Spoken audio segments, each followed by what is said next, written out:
ta belle abbesse, que j'ai perdu ma graisse et quelques faiblesses dans mon raisonnement.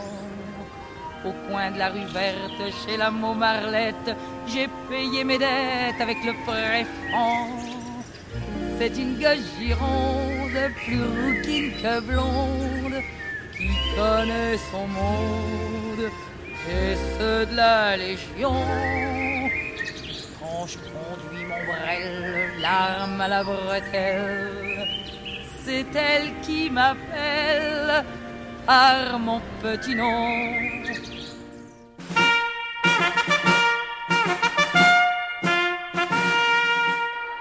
Je lui réponds, môme, sois plus économe, j'en connais mieux comme joli faridon. Des airs de jouvence, des chouettes romances, j'en ai plein la panse de mes deux bidons. De toutes les frangines, t'es la moins coquine, et dans la débine, tu connais le Condé. Quand le bled immense nous met dans la danse, on paye, on recommence, passer la monnaie.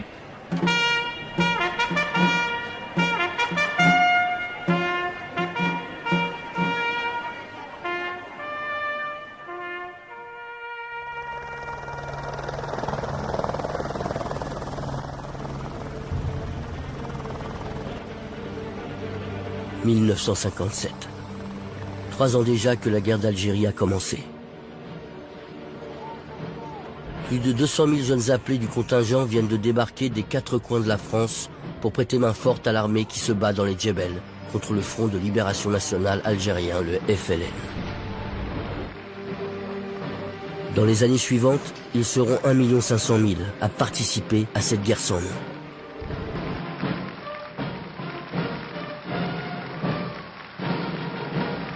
Où l'armée, les paras, la Légion traquent les maquisards du FLN. Dans les campagnes où le FLN attaque et s'en prend aux Européens et aux musulmans pro-français.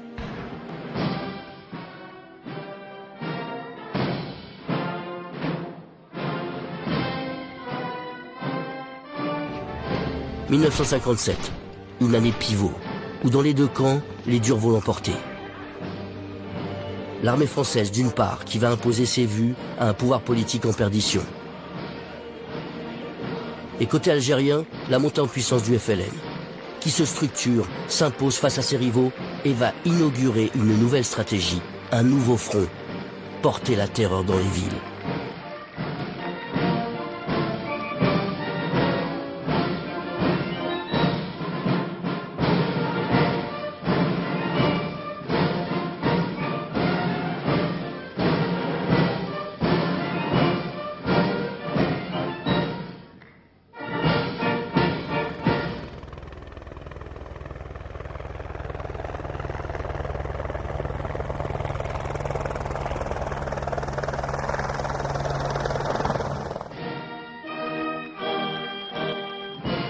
Pris entre deux feux, les musulmans d'Algérie n'ont pas d'autre choix que de rallier un camp ou l'autre.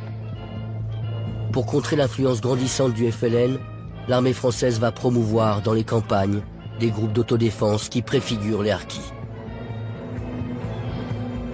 Comme elle ne peut pas être partout à la fois, elle donne des armes aux habitants jugés loyaux. La voie est ouverte vers une militarisation généralisée du pays.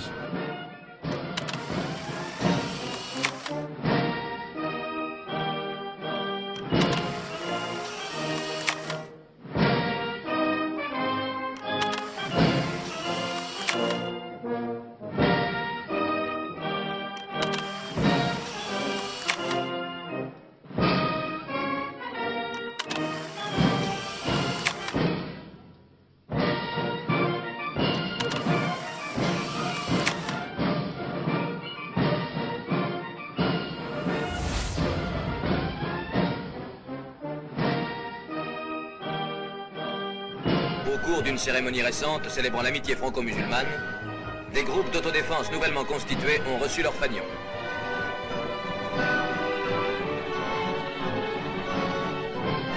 Ils ont ensuite défilé dans les rues de la ville sous les acclamations de la foule.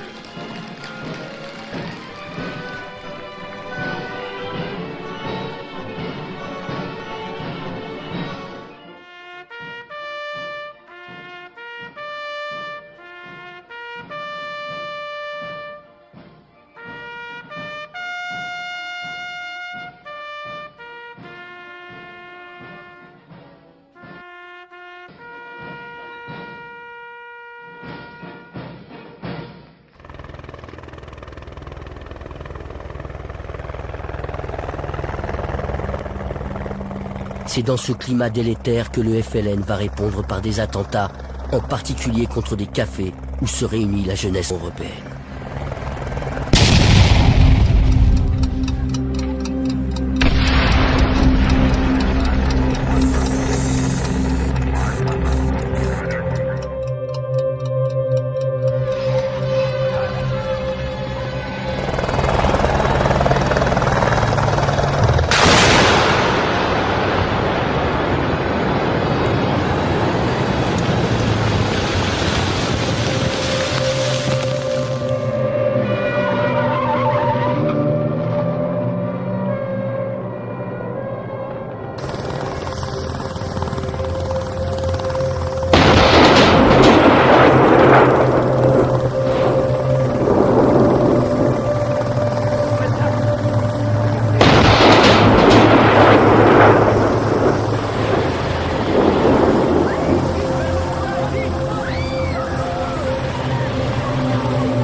Le FLN choisit de poursuivre ses attaques contre les populations civiles.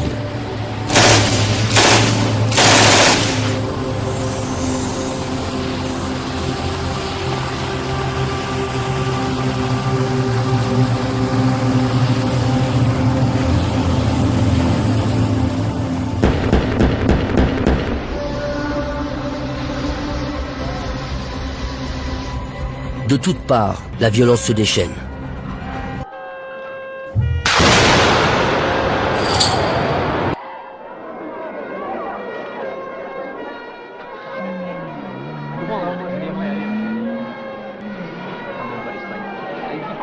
La peur, la psychose de l'attentat s'installe dans la population européenne.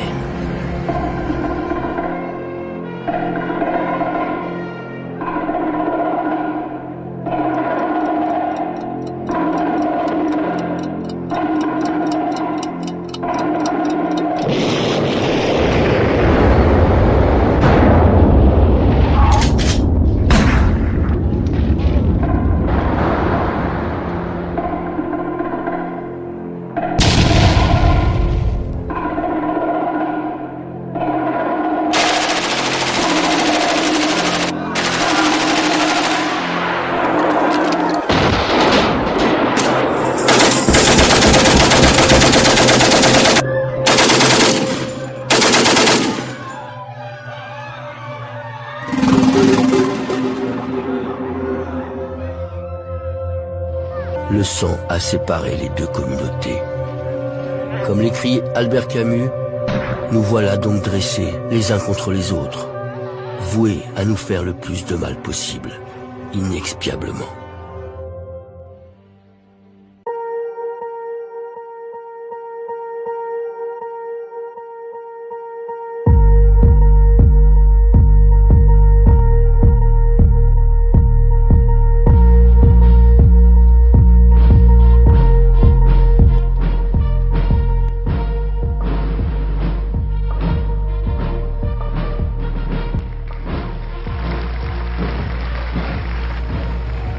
Robert Lacoste, le ministre de l'Algérie durant 2 ans.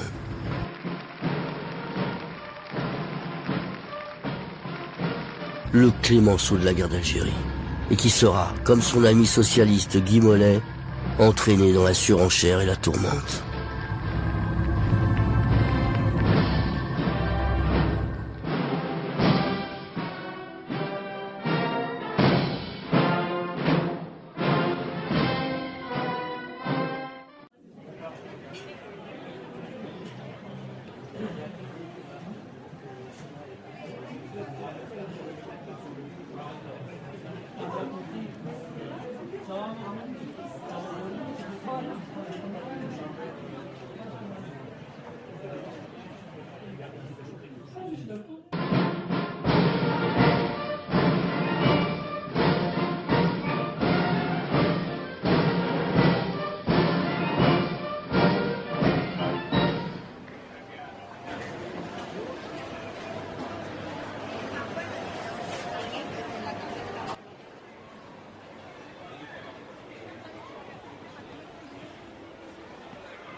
parti, on a tout quitté. La France nous a laissé tomber. Sur de terre ingrate régie par les pirates, 200 ans durant l'amour de nos parents, avait dans le travail les fièvres et les souffrances, durement fécondé la graine d'espérance. L'Algérie prospère avant que les chimères de lâches comploteurs n'éteignent ses lueurs de civilisation allumée par nos pères, de Méditerranée aux confins du désert. C'est nous les Français, l'Algérie, c'est nous les pieds noirs et hardis, qui attendons reconnaissance pour ce qu'on a fait pour la France. C'est nous les Français, l'Algérie, c'est nous les pieds noirs et hardis. On est parti, on a tout quitté. La France nous a laissé tomber. 200 000 soldats, des pionniers de là-bas, libérant la Provence, payant ta délivrance. Au péril de leur vie, leur épopée s'écrit. Te souviens-tu la France des Français d'Algérie? Car ta mémoire, la France s'exprime dans l'outrance d'une histoire falsifiée, honteusement liée au crime général, signant sa fourberie du sang de ces milliers de Français d'Algérie.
Après les appelés, voici le temps des léopards. Les paras débarqués d'Indochine, des professionnels avec leurs hélicoptères pour débusquer l'ennemi dans des coins inaccessibles.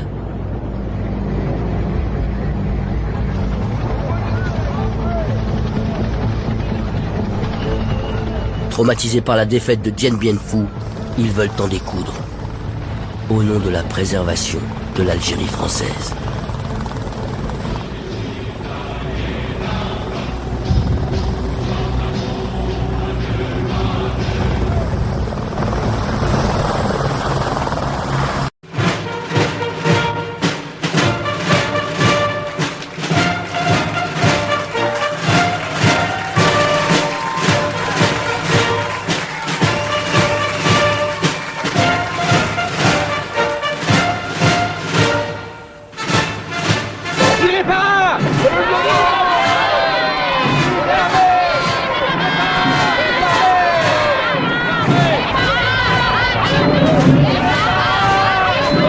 Les paras comme le général Massu ou le colonel Bijard, depuis l'Indochine, connaissent bien la doctrine de la guerre révolutionnaire, selon Mao Tse-tung.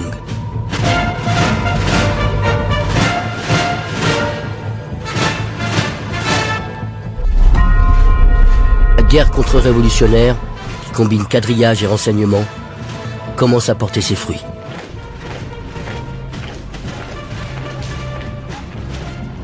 Tous les moyens vont être bons pour démanteler ces réseaux du FLN.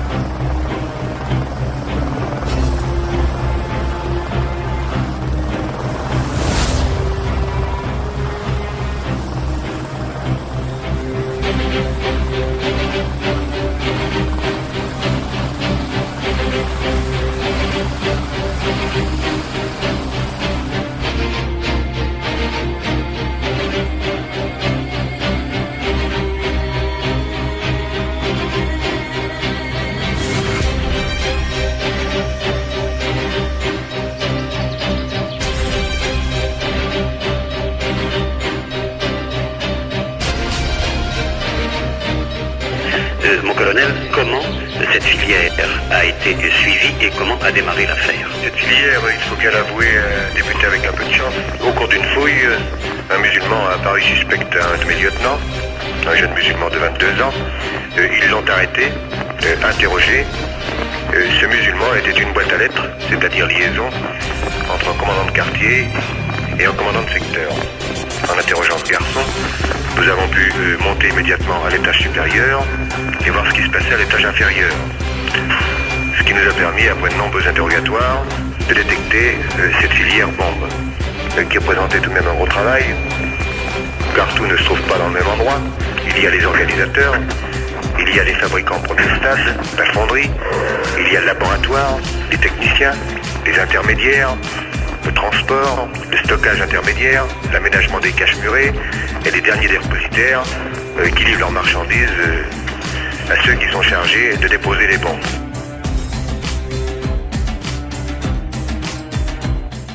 Le colonel Bijard triomphe avec son franc-parler, qui en fera une vedette des médias de l'époque.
Les résultats sont là. Le calme est revenu. Et les Européens vont dès lors vouer une reconnaissance éternelle aux paras. Leurs paras. La vie reprend son cours presque normal.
Blanche écrasée de soleil où un jour je suis né. Les rues en pente, le pont sur le Rumel, les jardins d'orangers. Non, je n'ai pas oublié, bien que ma vie ait changé. Mais le silence est souvent une façon d'aimer. Non, non, non, non, je n'ai pas oublié attristé, mais on n'a pas le droit de sacrifier le présent au passé. La rue qui chante l'été est venue, n'oublie pas l'hiver brutal, et les blessures que l'on ne voit plus lui font encore bien mal. Tant d'espérance tout à coup balayée par un vent de folie, tant d'innocence tout à coup étonnée d'implorer le sursis. Non, je n'ai pas oublié, bien que ma vie ait changé. Mais le silence est souvent une façon d'aimer. Non, non, non, non, je n'ai pas oublié tous ces visages attristés. Mais on n'a pas le droit de sacrifier le présent.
L'ALN, la branche armée du Front de Libération Nationale Algérienne, a encore étendu son influence.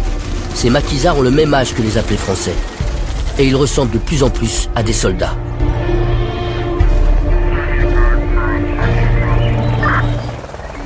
Des groupes de parachutistes puissamment équipés attaquent simultanément le pourtour du massif et progressent vers les douars de l'intérieur, dont certains doivent être conquis de haute lutte.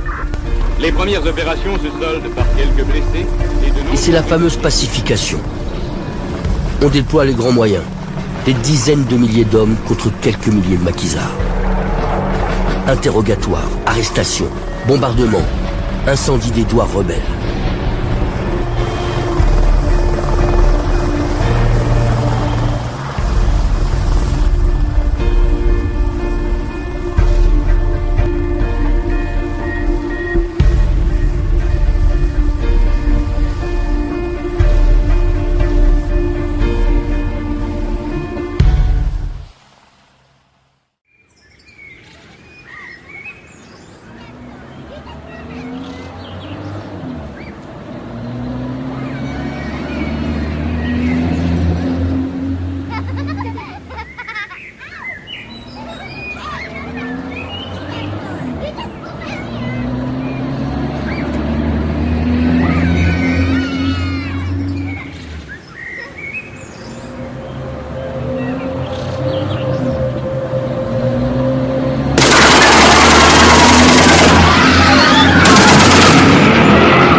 L'embuscade, avec son terrible bilan et ses cadavres atrocement mutilés, va se changer en drame national.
Sur le terrain, un cycle de répression sans merci va s'engager à la suite de l'embuscade.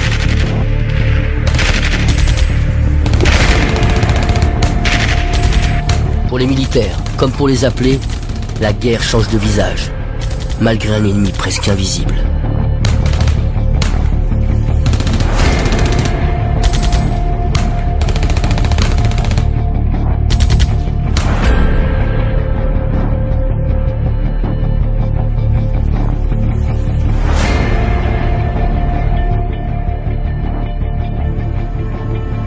La France découvre ce que signifie la pacification en Algérie.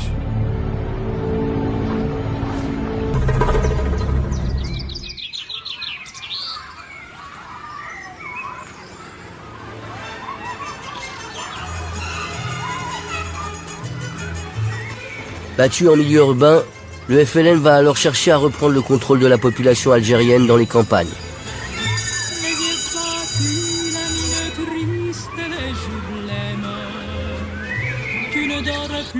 Tu n'es que l'ombre de toi-même. Seul dans la rue, tu rôdes comme une âme en peine. Et tout le soir, sous sa fenêtre, on peut te voir. Je sais bien que tu l'adores et qu'elle a des jolis yeux. Mais tu es trop jeune encore pour jouer les amoureux. Gratta, gratta sul tuo mandolino, mon petit bambino. Ta musique est plus jolie que tout le ciel de l'Italie. Et canta, canta de ta voix câline, mon petit bambino. Tu peux chanter tant que tu veux, elle ne te prend pas au sérieux.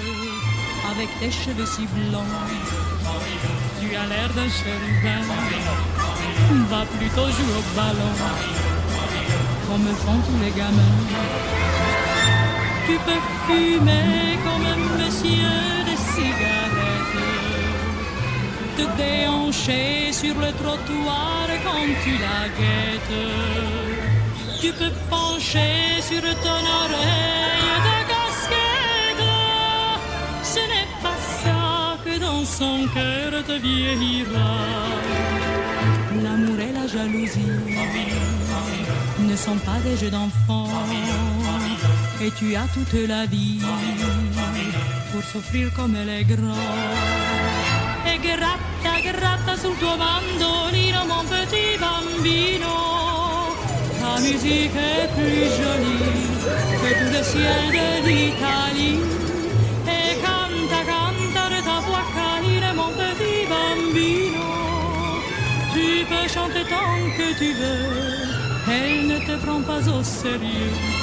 Si tu as trop de tourments, ne le garde pas pour toi. Va le dire à ta maman, les mamans c'est fait pour ça. Elle a blotti dans l'ombre douce de ses bras.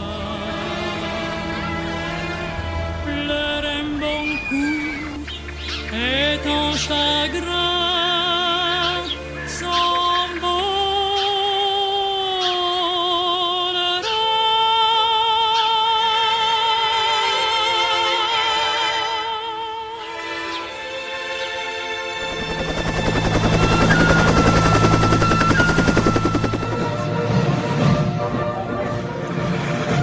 Depuis 12 ans que le général traverse son désert, il trépigne d'impatience.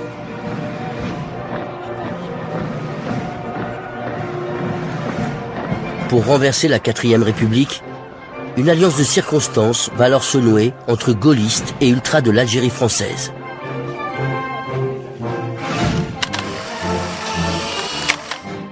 Le 1er juin 1958, investi par l'Assemblée, le général de Gaulle obtient les pouvoirs spéciaux pour l'Algérie et s'y rend 3 jours plus tard, en grand uniforme, dominateur et sûr de lui.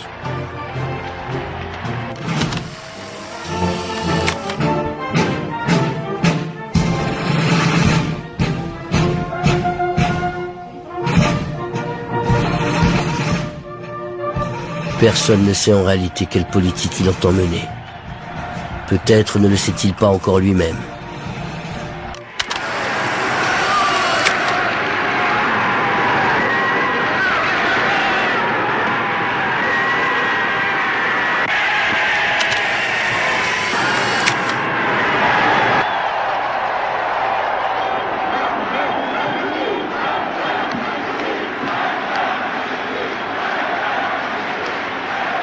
Par sa seule présence, De Gaulle paraît restaurer la grandeur de la France en Algérie.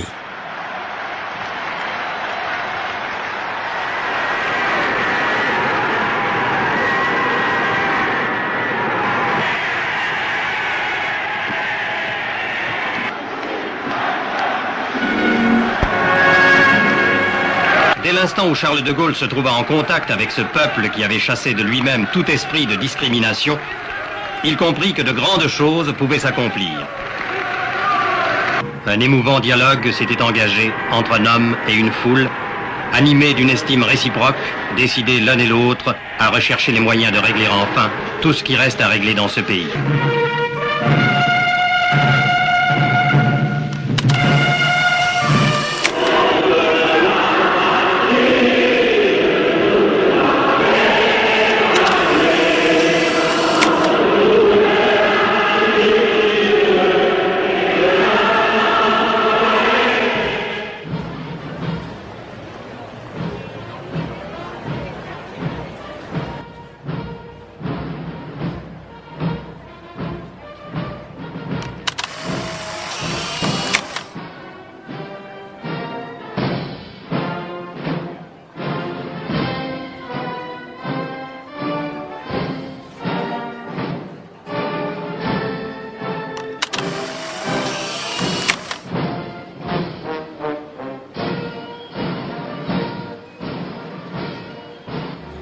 D'ailleurs, où va-t-il, ce De Gaulle de 1958?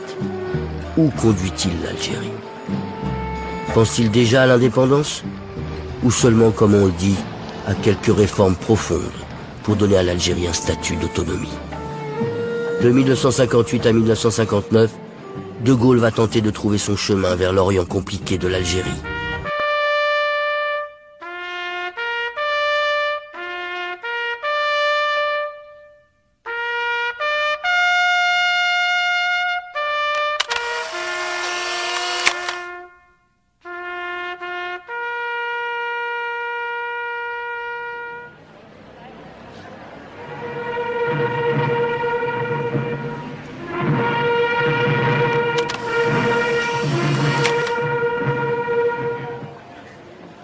Il jure, jamais moi vivant, le drapeau du FLN ne flottera sur Alger. Il poursuit la guerre militaire avec plus de force encore que ses prédécesseurs. Un déferlement militaire est déclenché avec le plan Châle pour écraser le FLN. Mais de faux semblants en équivoque, la guerre d'Algérie va durer encore 3 ans. Et ce sera la plus chaotique des indépendances.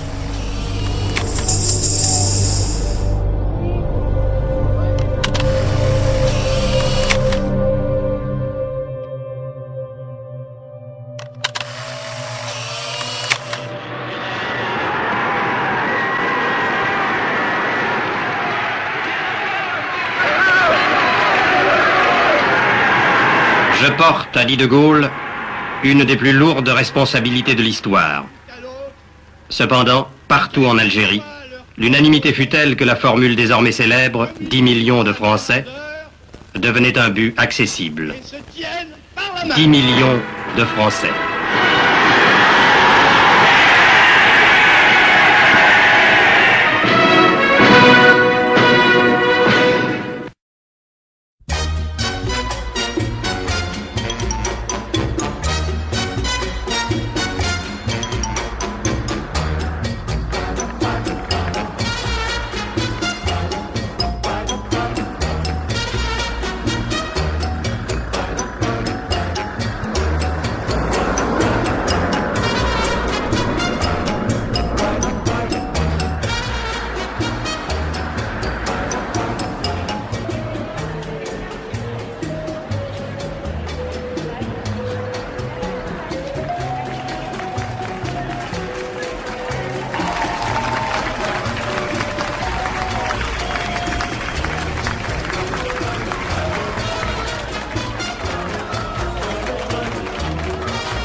Raoul Salan, un ancien d'Indochine, un militaire solide et plutôt classé à gauche.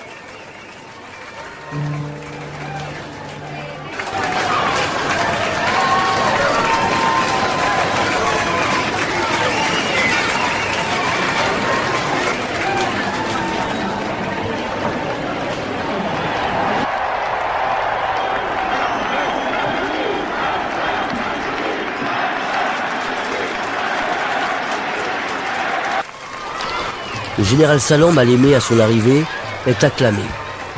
Quant au général Massu, il est carrément idolâtré. Et ce n'est qu'un début.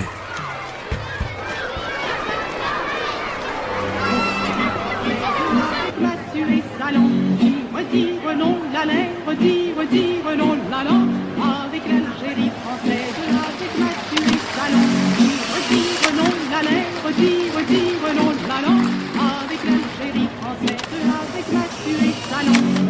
La ville presque calme au début de l'après-midi, quasiment morte, s'est réveillée brutalement à 15h, toujours au cri de l'Algérie française et d'autres slogans patriotiques. Cette foule toujours plus nombreuse.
Une fois de plus, dans Sidi Bel Abbès a défilé le drapeau le plus décoré du monde.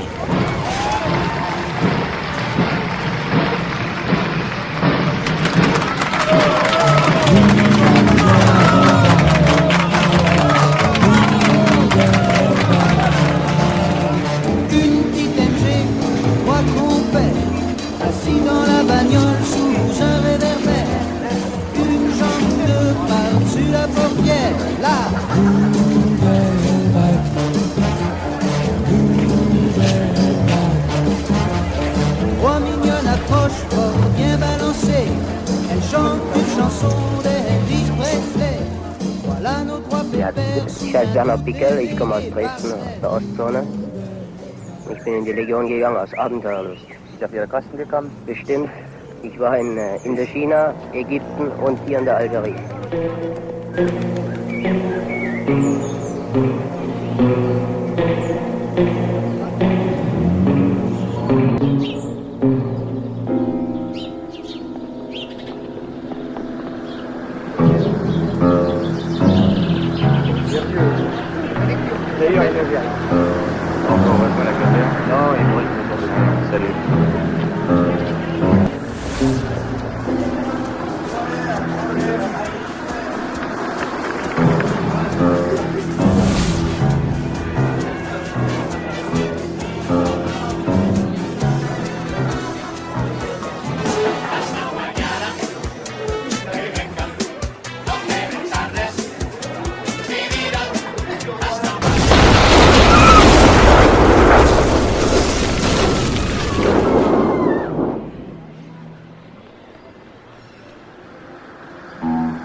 Devant cet engrenage de la terreur et de la répression militaire, Albert Camus écrit « J'ai mal à l'Algérie, comme d'autres ont mal au poumon ». Même son de cloche chez l'écrivain Mouloud Feraoun. J'ai peur du français, du kabyle, du soldat, du félaga. J'ai peur de moi. La peur de l'autre. Albert Camus a perdu son pari de fraternité, d'égalité.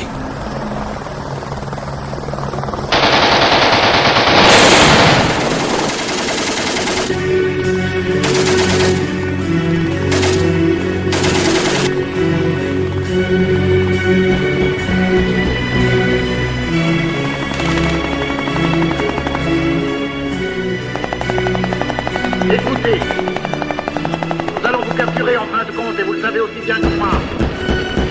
Écoutez-moi bien. Si vous vous rendez tout de suite, je vous donne ma parole qu'on ne vous touchera pas. Et que vous aurez un procès régulier.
En 1958, lorsque le général de Gaulle revient au pouvoir, après 4 années de guerre et des milliers de morts dans les deux camps, il est accueilli comme un sauveur, surtout par les Français d'Algérie.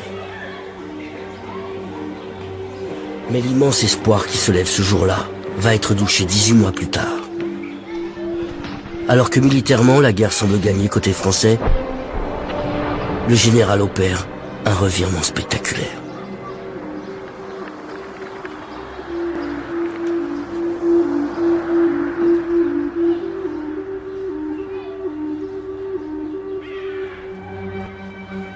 Compte tenu de toutes les données algériennes, nationales, internationales du problème, je considère comme nécessaire que ce recours à l'autodétermination soit proclamé aujourd'hui.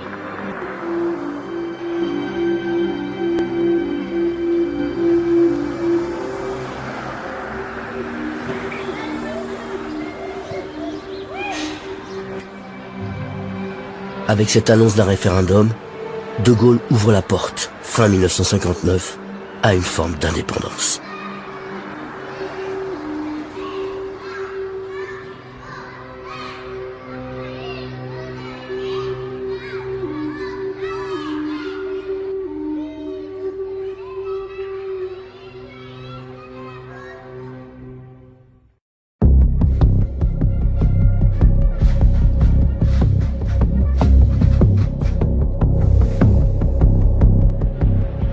Mais cette nouvelle politique gaulliste a le goût de la trahison.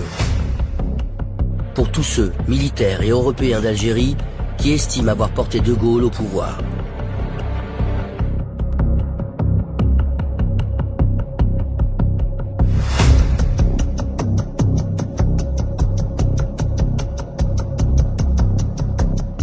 Et pour écarter d'autres tentatives de rébellion militaire, il fait rentrer en France leurs chefs les plus influents. Le patron de l'armée en Algérie, le général Salan, puis le général Chal, qui vivent assez mal ce désaveu, puisque pour eux la guerre d'Algérie semble militairement gagnée.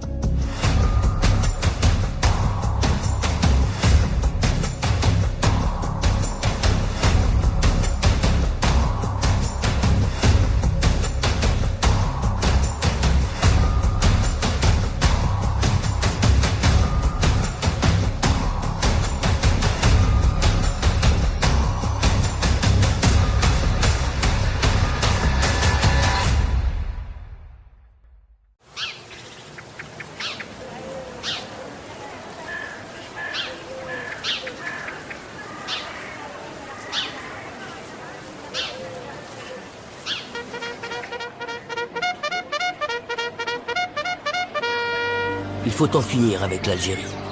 Vite, à tout prix. Il faut dégager, dit De Gaulle. Il est pressé d'en finir. Il lance un appel vibrant en direction du FLN. Au nom de la France, je me tourne vers les dirigeants de l'insurrection. Je leur déclare que nous les attendons ici pour trouver avec eux une fin honorable aux combats qui se traînent encore. Pour certains généraux, c'en est trop. Chal, Salan, Jouot et le général Zeller vont alors organiser ce que l'histoire retiendra comme le putsch des généraux.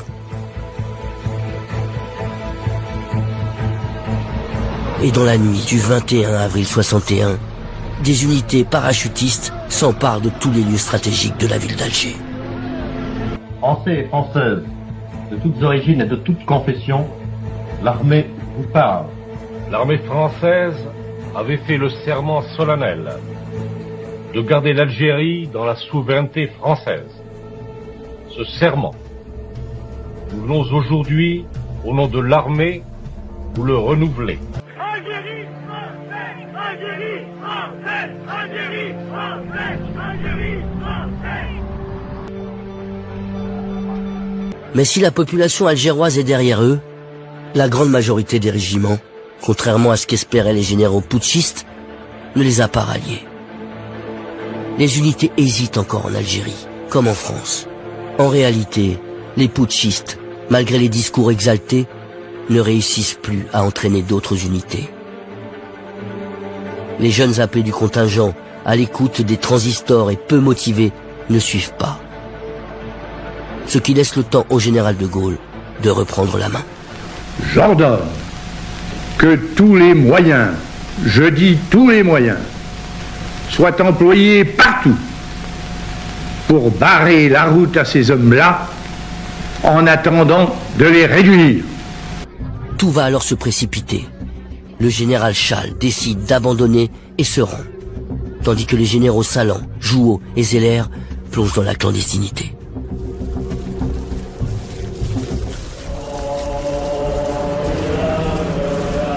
Les paras qui avaient cru au putsch, eux aussi regagnent alors leur camp en chantant à la face du monde la chanson d'Édith Piaf, qui marquera à jamais ces journées. Non, je ne regrette rien.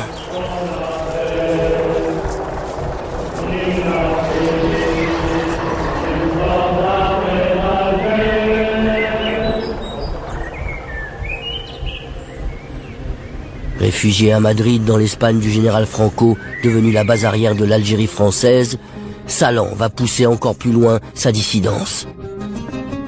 Il prend la tête de l'OAS, organisation de l'armée secrète, une organisation clandestine fondée 2 mois plus tôt par Pierre Lagaillarde, le leader des insurgés des barricades, et Jean-Jacques Susini, un jeune étudiant algérois. Leur but, garder l'Algérie française, par tous les moyens.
C'est dans cette atmosphère de terreur en France et en Algérie que les négociations reprennent à Évian, le 7 mars 62.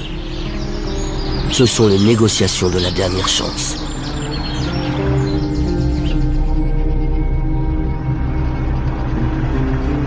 Les délégations algériennes et françaises vont s'enfermer pour discuter pendant 11 jours et presque autant de nuits.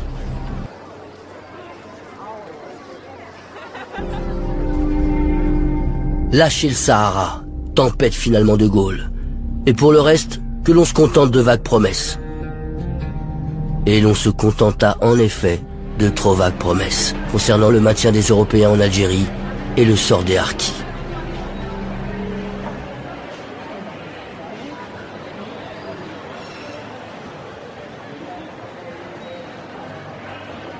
De son côté, l'OAS ne renonce pas. Les partisans de l'Algérie française contestent le cessez-le-feu et répliquent par une déclaration de guerre à la France et à son armée. Français, Françaises, le cessez-le-feu livre à l'ennemi des terres françaises s'agit là d'un crime contre l'histoire de notre nation. Je donne l'ordre à nos combattants de harceler toutes les positions ennemies dans les grandes villes d'Algérie.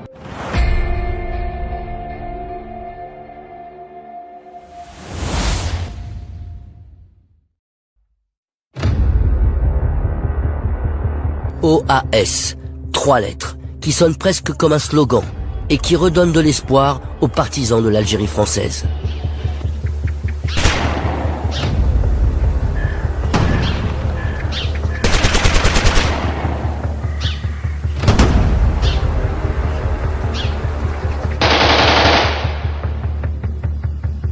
Entre attentats de l'OAS, action du FLN, négociations difficiles, la guerre d'Algérie, ce sera alors une guerre franco-française, avant d'être la plus douloureuse des décolonisations.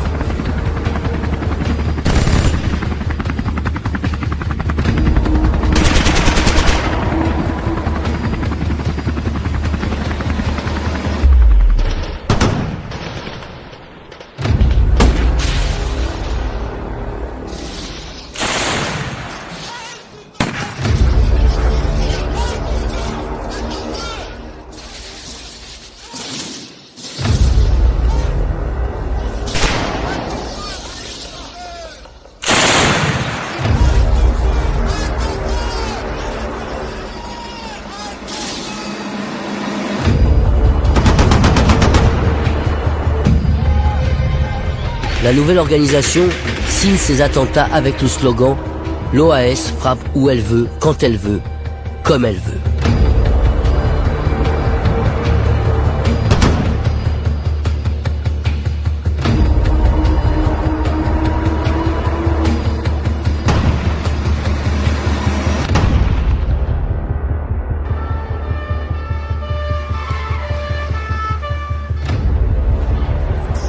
En mai 62, chaque jour, des dizaines d'Algériens tombent et autant d'Européens. Les populations se séparent, chacun se barricade, se protège comme il peut.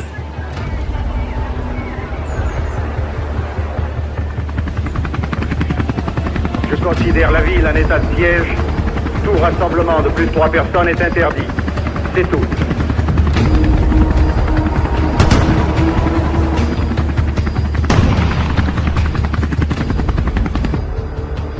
De nombreux renforts ont investi la ville. Le commandement militaire a maintenant à sa disposition des forces suffisantes pour établir l'ordre. Le bouclage de certains secteurs névralgiques et des fouilles méthodiques ont permis de retrouver des documents importants et des armes.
Les arrestations des chefs de l'OAS en mars 62, le général Jouot et en avril le général Salan ne stoppent pas le déchaînement de la violence.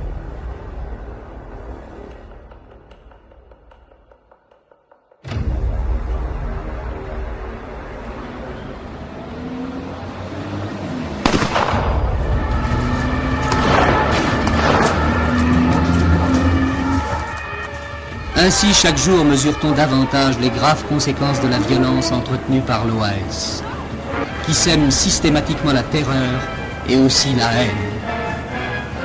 Jusqu'ici, les musulmans n'ont pas répondu, mais ils désertent les hôpitaux habituels. Le FLN a installé ses propres hôpitaux, où les blessés musulmans viennent chercher les soins des médecins musulmans et, dit-on aussi, de médecins européens. Le fossé, on le voit, n'est peut-être pas si définitif.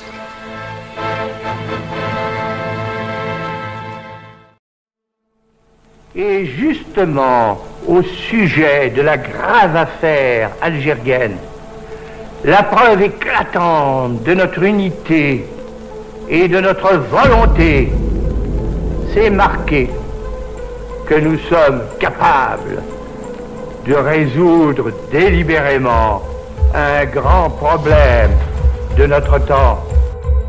L'avenir de l'Algérie, où est-il? Il est entre vos mains, vous autres Algériens, de quelque communauté que vous soyez. C'est à vous de faire l'Algérie nouvelle, l'Algérie de demain. C'est à vous tous, autant que vous êtes.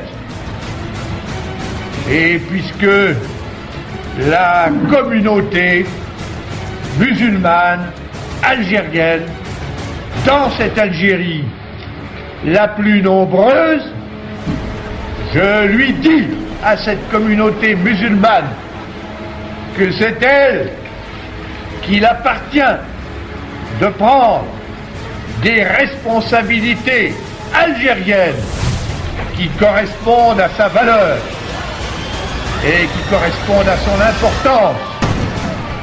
Et je dis à la communauté de souche française et européenne qui est en Algérie, l'Algérie dont vous êtes vous aussi, les enfants et les habitants. Et puisque tout espoir semble perdu, l'OAS décide de laisser l'Algérie dans l'état où les premiers colons l'ont trouvé en 1830. Ce sera la politique de la terre brûlée. Sans votre participation résolue, sans votre coopération déterminée avec la communauté voisine, il faut, vous, communauté musulmane, vous, communauté d'origine européenne, il faut que vous accordiez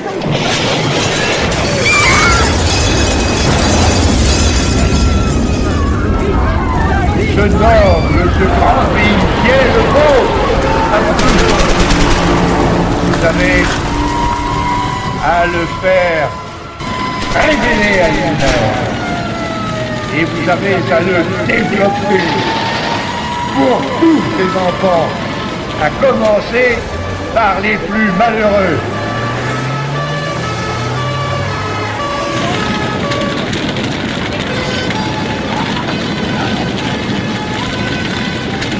La France est prête à continuer à apporter son appui et son concours.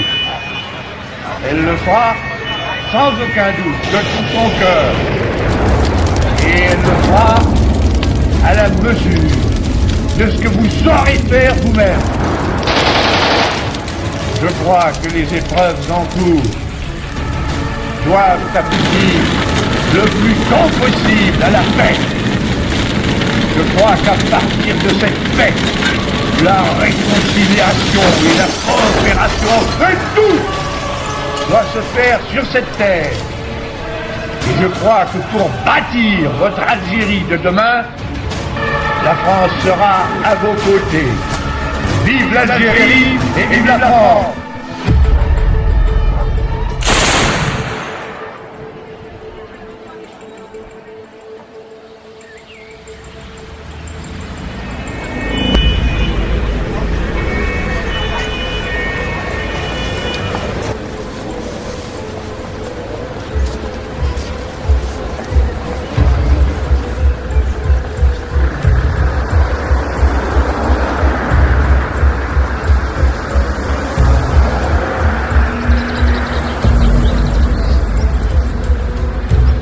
Dans les villages, sur les routes, durant cette période transitoire de mars à juillet, les enlèvements et les assassinats de pieds noirs se multiplient.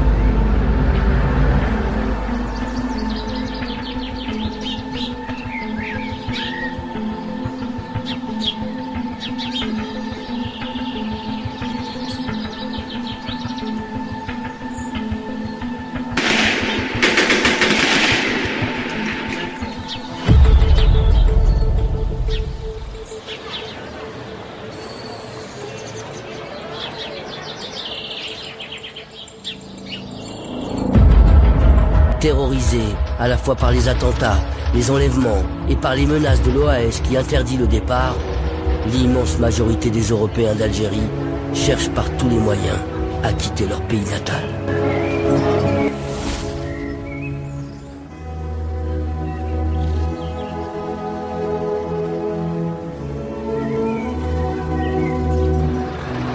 Il y a eu officiellement 3018 Européens d'Algérie enlevés entre le 19 mars et la fin 62. Un petit nombre seulement seront retrouvés.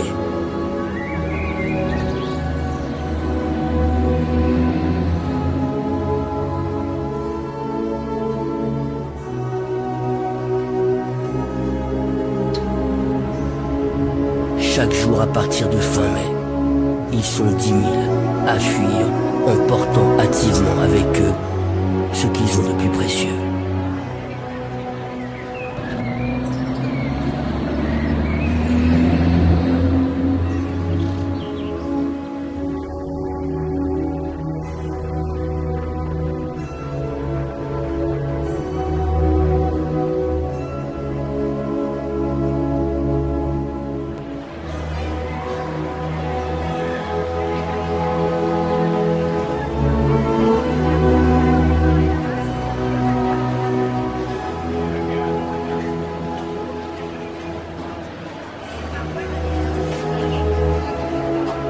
Dans un immense désordre, l'Algérie se vide de sa population européenne et l'embarquement des pieds noirs prend des allures de sauve qui peut.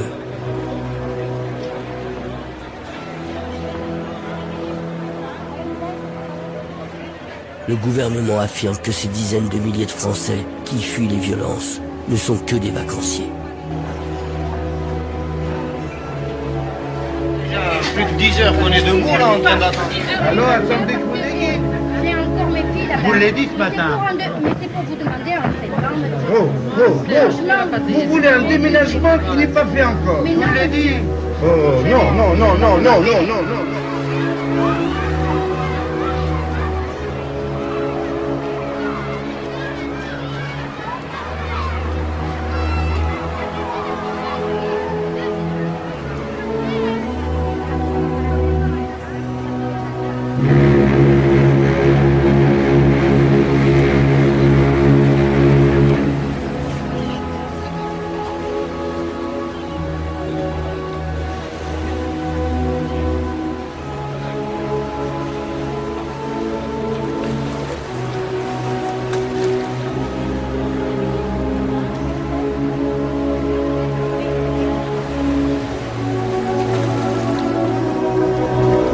De Gaulle demande qu'on disperse ces pieds noirs dans l'ensemble du territoire, ou qu'on les envoie en Nouvelle-Calédonie ou en Guyane. Il maintient qu'ils ne seront pas plus de 50 000 à rentrer en métropole. Ils seront finalement 1 million.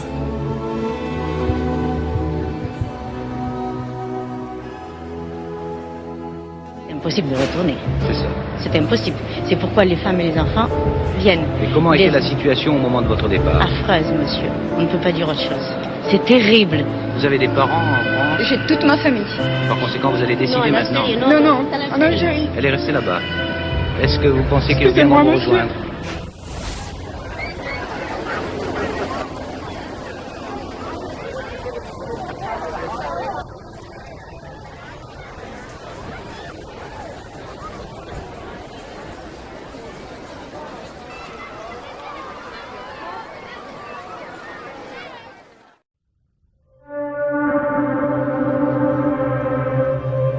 D'autres populations n'ont même pas la possibilité de fuir. Ce sont les Harkis.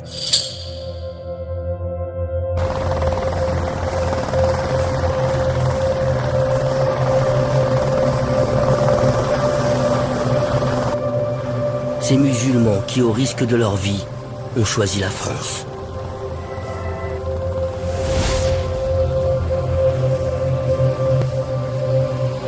Pour le gouvernement français, ce n'est plus qu'une affaire à régler entre Algériens. Une implacable mécanique d'État va rendre alors possible l'abandon des Harkis à un terrible sort.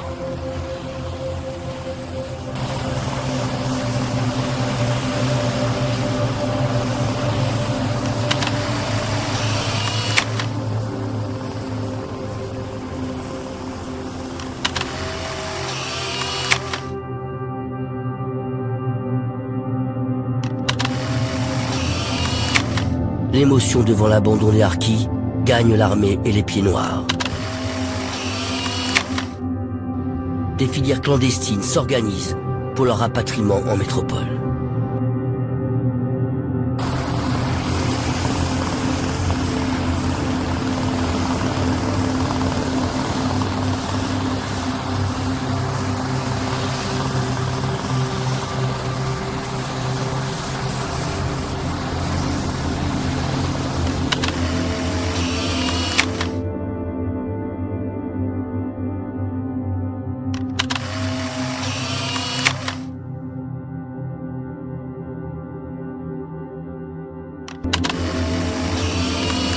Sur 240 000 Harkis et musulmans engagés dans l'armée française, seulement 80 000 seront accueillis en France avec leurs familles. On estime entre 35 000 et 75 000 le nombre de Harkis assassinés après les accords d'Évian.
Le 5 juillet 1962, l'Algérie devient indépendante. 132 ans, jour pour jour après le débarquement de Sidi Ferruch et sa conquête par la France.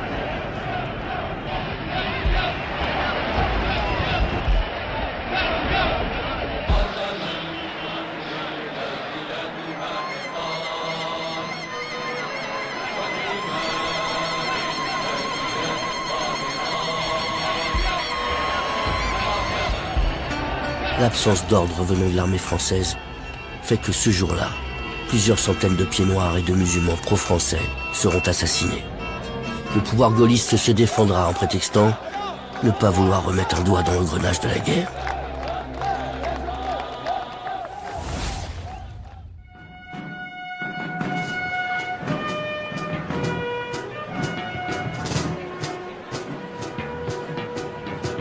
Fleur au fusil, tambour battant, il va. Il a 20 ans, un cœur d'amant qui bat. Un adjudant pour surveiller ses pas. Et son barda contre son flanc qui bat. Quand un soldat s'en va en guérilla, dans sa musette son bâton de maréchal. Quand un soldat revient de guerre, il a dans sa musette un peu de linge sale. Parti pour mourir un peu à la guerre, à la guerre. C'est un drôle de petit jeu qui ne va guère aux amoureux. Pourtant c'est presque toujours quand revient l'été qu'il faut s'en aller. Le ciel regarde partir ceux qui vont mourir au pas cadencé.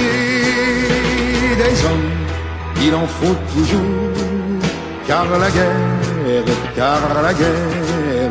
se fout des serments d'amour, elle n'aime que le son du tambour. Quand un soldat s'en va en guérilla, des tas de chansons et des fleurs sous ses pas. Quand un soldat revient de guerre, il a simplement toute la veine et puis voilà. Simplement toute la veine et puis voilà. Simplement toute la veine et puis voilà.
Où étiez-vous en 62?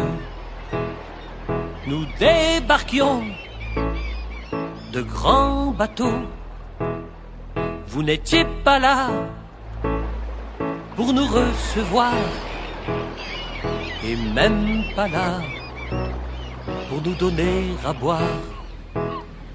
Où étiez-vous en 62? Nous qui fuyions notre pays, nous n'avions pas le choix, sinon de mourir, en emportant que nos souvenirs.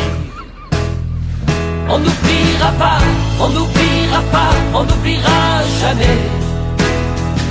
Nous les pieds noirs, nous les harkis, nous Français d'Algérie. On n'oubliera pas, on n'oubliera pas, on n'oubliera jamais ce qu'a fait la France à d'autres Français. On n'oubliera pas, on n'oubliera pas, on n'oubliera jamais. Nous les pieds noirs, nous les harkis, nous Français d'Algérie. On n'oubliera pas, on n'oubliera pas, on n'oubliera